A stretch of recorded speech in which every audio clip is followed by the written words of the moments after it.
We're not very surprised that car companies are bending the truth at times, even blatantly lying. And they do it with such ease.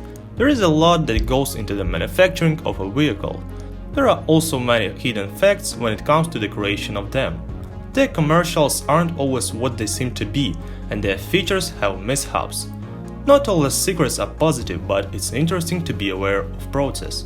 Sometimes secrets are best left unsaid, but in this case it's information you'll want to know about the vehicles you drive every day.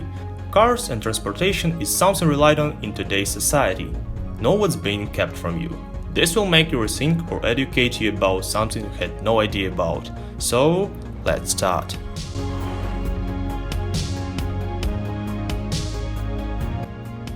All of you have probably seen at least one advertisement in which a car rushes at a great speed along a winding road and perfectly enters turns. But there is no real car in this advertisement. Creative vision often wildly collides with the logistical and financial limitations.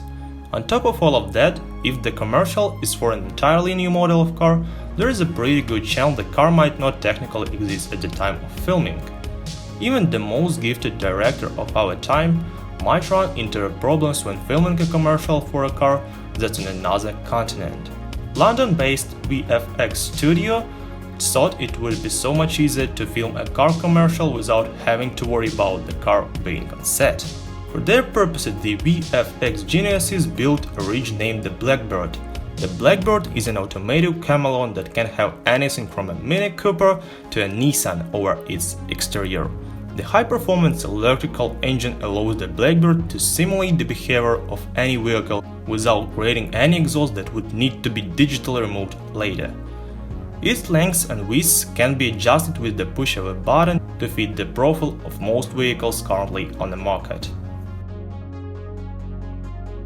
Any vehicle must be safe for both the driver and passengers. One of the ways to assess the safety of a vehicle is a crash test.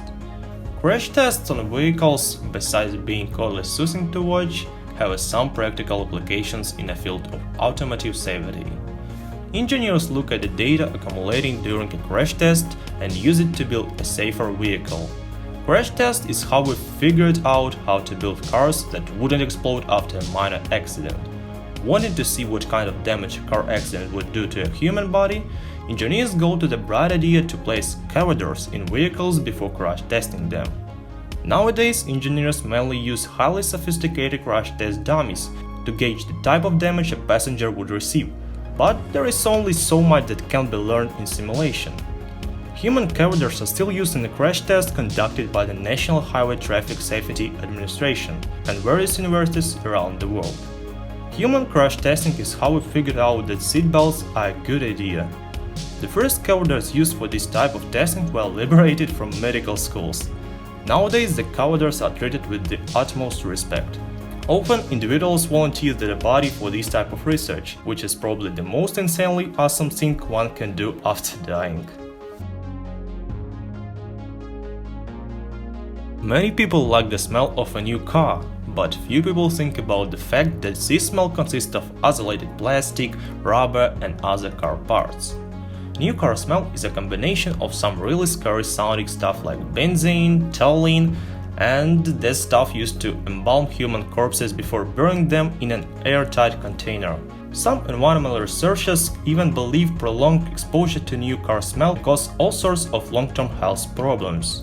Like hot dogs, it's probably for the best not to think about what goes into making that new car smell we all enjoy. Therefore, if you bought a new car, the first thing you need to do is air it well. The vehicles produced by Tesla have won the accolades of various environmental groups, and traditional automotive companies have begun taking electric vehicles seriously. One of the major selling points for Tesla ownership is how good for the environment they are. But Teslas are not, as we've been led to believe, made out of recycled yoga mats. Teslas are made out of more or less the same materials that a traditional vehicle would use. Those materials are mined, refined, and shipped using the exact same carbon vomiting methods used in the manufacture of an SUV. In fact, the carbon footprint for building an electric car is significantly higher due to the complexity of the design. In addition, power plants that generate the electricity needed to charge electric cars also pollute the environment. Even though Teslas and their like are powered by electricity instead of gasoline, that electricity still has to be produced somehow. All Tesla do is shift the pollution generated to another source while allowing the owners to feel better about themselves. Environmentally speaking, electric vehicles are a step in the right direction, but they are not the pollution-eating magic bullet solution to our environmental problems that their owners make them out to be. So guys, that was all for today, and I hope you had fun while watching, and I also hope you have learned something new that could help you in your future life. I wish everyone a good day and peace. See you guys. Bye.